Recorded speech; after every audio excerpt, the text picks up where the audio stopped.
नमस्कार, आप देख रहे हैं राजस्थान सुपर 100। मैं हूं आपके साथ मनीष शर्मा। बुलेटिन की शुरुआत यौन शोषण मामले से जुड़ी बड़ी खबर के साथ कर लेते हैं। आरोपी आरपीएस पर शिकंजा कसा गया है। आरोपी कैलाश बोरा की कोर्ट में आज पेशी हुई। उसके बाद कोर्ट ने आरोपी कैलाश बोरा को 26 मार्च तक के लिए न्यायिक हिरासत में भेज दिया है।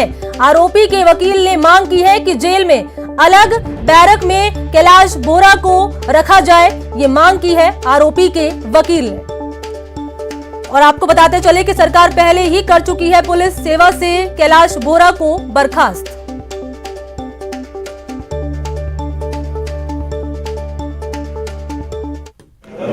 26 तारीख तक जेसी दी गई है।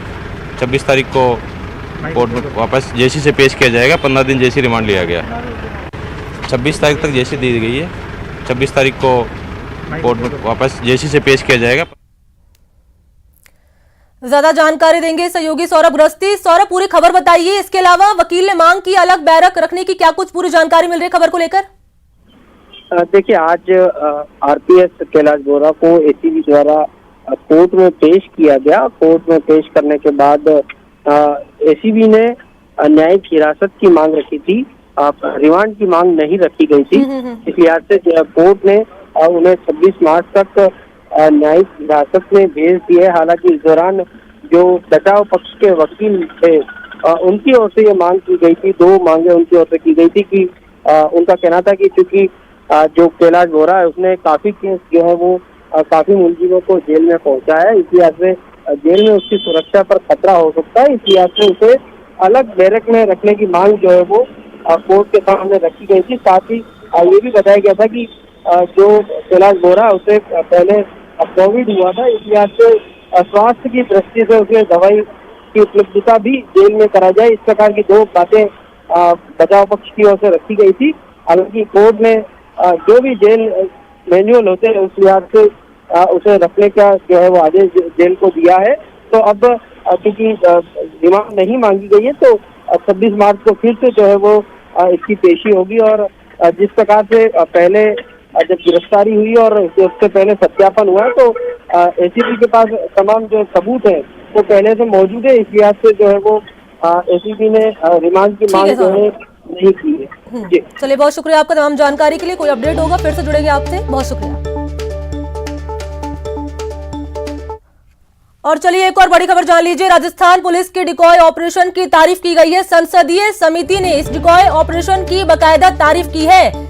ये कहा कि पूरे देश में ये डिकॉय ऑपरेशन चलना चाहिए और इसके अलावा एमएचए ने सभी राज्यों को इसको लेकर एडवाइजरी भी भेजे। ये जानकारी, ये बात कही गई है। एफआईआर दर्ज हुई या फिर नहीं, इसके लिए राजस्थान पुलिस ने ये डिकॉय ऑपरेशन शुरू किया था राजस्थान में, जिसकी तारीफ की गई है और कहा कि एडवाइजरी भेजी जाए पूरे देश में ताकि ये ऑपरेशन जल्द से जल्द बाकी राज्यों में भी चलाया जाए।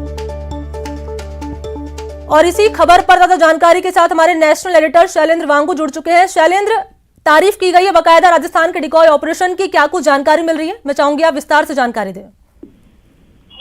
बिल्कुल, आपको बता दें कि standing committee on home affairs यानी कि संसदीय समिति जो गृह मंत्रालय से जुड़े मामलों पर चर्चा करती है, उसकी एक रिपोर्ट सामने आई है जहां पर जिक्र किया गया है महिलाओं और बच्चों के खिलाफ जो अपराध होते हैं उनके बारे में। और ये कहा गया है कि ऐसे बहुत से मामले देश में सामने आते हैं जहां पर महिलाओं और बच्चों के खिलाफ अपराध होते हैं और उस मामलों में एफआईआर दर्ज नहीं की जाती है। तो ऐसे में इस रिपोर्ट में राजस्थान पुलिस की तारीफ की गई है उनके डिकॉय ऑपरेशन को लेकर। और ये कहा गया है कि डिकॉय ऑपरेशन बहुत सही तरीका है ये पता लगाने के लिए क्या एफआईआर दर्ज हो रहे हैं या नहीं दर्ज हो रहे हैं। हमारी जानकारी के मुताबिक 2019 में जब ये लागू किया गया था, 2019 में 40,000 एफआईआर दर्ज हुई के बाद, डिकॉय ऑपरेशन लॉन्च करने के बाद।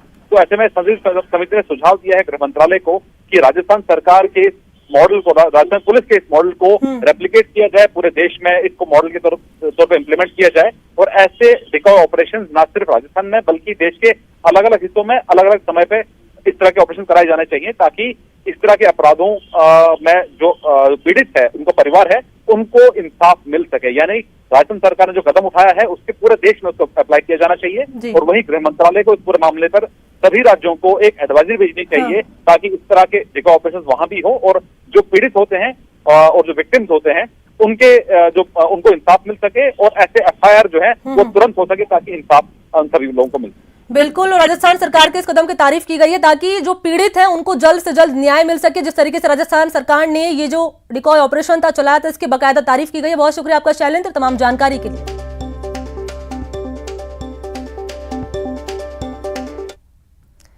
और चलिए रुक कर लेते हैं अजमेर का। अजमेर रेंज की आईजी एस सेंगाथीर की कार निमोद के पास बेकाबू होकर पलट गई है। आईजी की कार सामने से आ रही स्कूली बस से बचने के चक्कर में पलट गई। घटना के तुरंत बाद आईजी एस सेंगाथीर और उनके गनमैन पवन चोटिल हो गए, जिनको कुचामन हॉस्पिटल ले जाया गया है और उनका प्राथमिक उपचार कराया गया। गनमैन के हाथ और पैर पर चोट लगी है। आईजी हल्के चोटिल हुए हैं, उनको ज्यादा चोट नहीं आई है। मामले की जानकारी मिलने पर एसपी श्वेता धनखड़ समेत अधिकारी भी अस्पताल पहुंचे और उनका हालचाल जाना।